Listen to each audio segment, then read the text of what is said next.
સાથીઓ, મિત્રો, સર્વેજનો, આજે આપણે સફળતાની વાતો તો કરીએ જ છીએ, પરંતુ જ્યારે સામેના વ્યક્તિ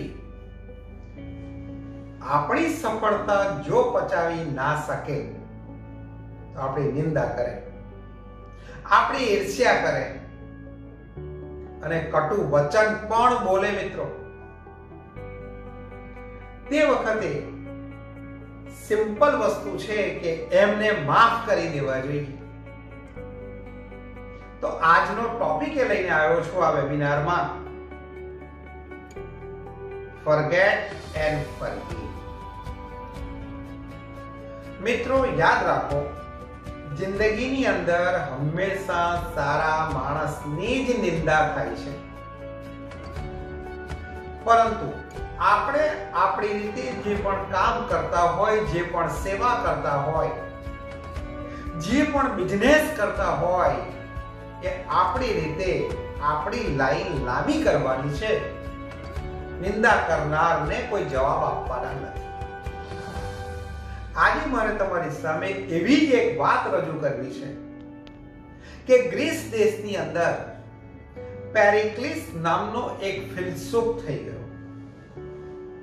એની ફિલોસોફી, એની વાતો અને સમજાવવાની શક્તિથી ઘણા બધા યુવાનોમાં પ્રિય હતો.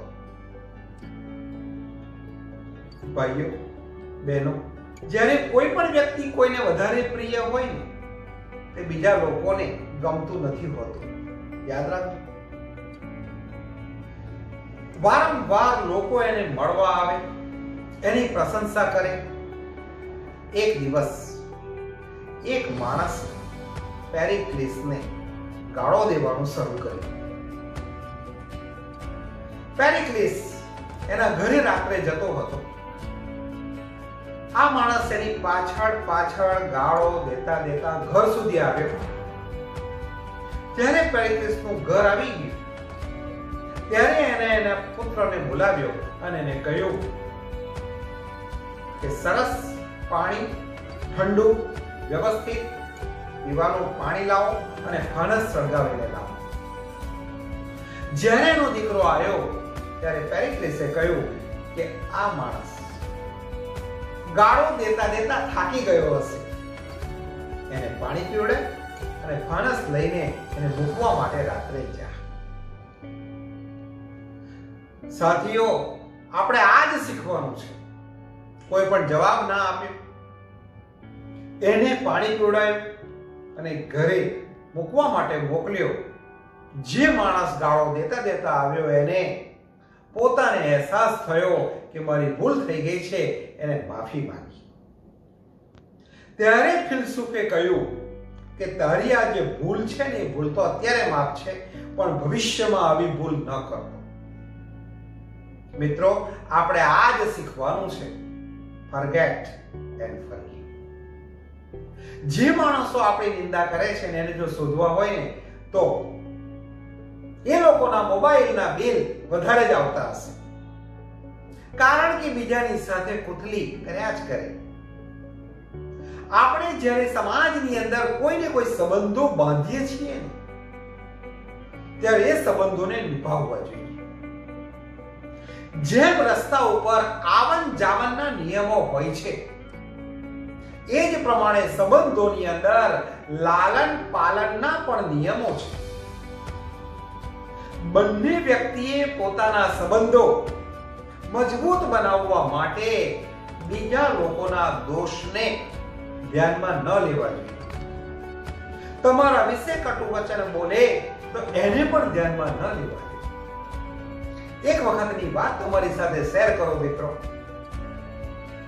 કે એક બાળકી એના પિતા જ્યારે નોકરીએથી આવ્યા ત્યારે એની પત્નીને કહ્યું કે નાસ્તો બનાવ અને ટોસ્ટ શેકીને મને આપ.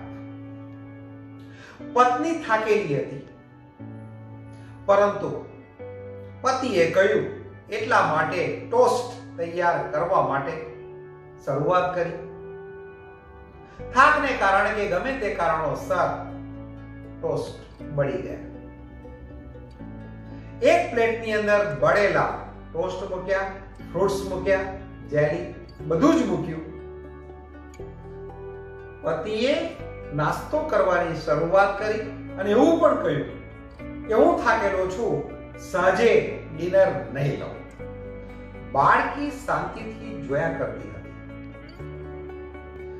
ટોસ્ટ ઉપર જેલી લગાવીને ખાવાની શરૂઆત કરી.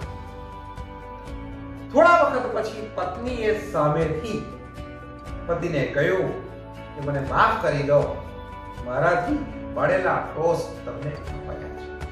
ત્યારે પતિએ જવાબ આપ્યો, મને ટોસ્ટ અને તે બળેલા ટોસ્ટ બહુ જ ભાવે છે.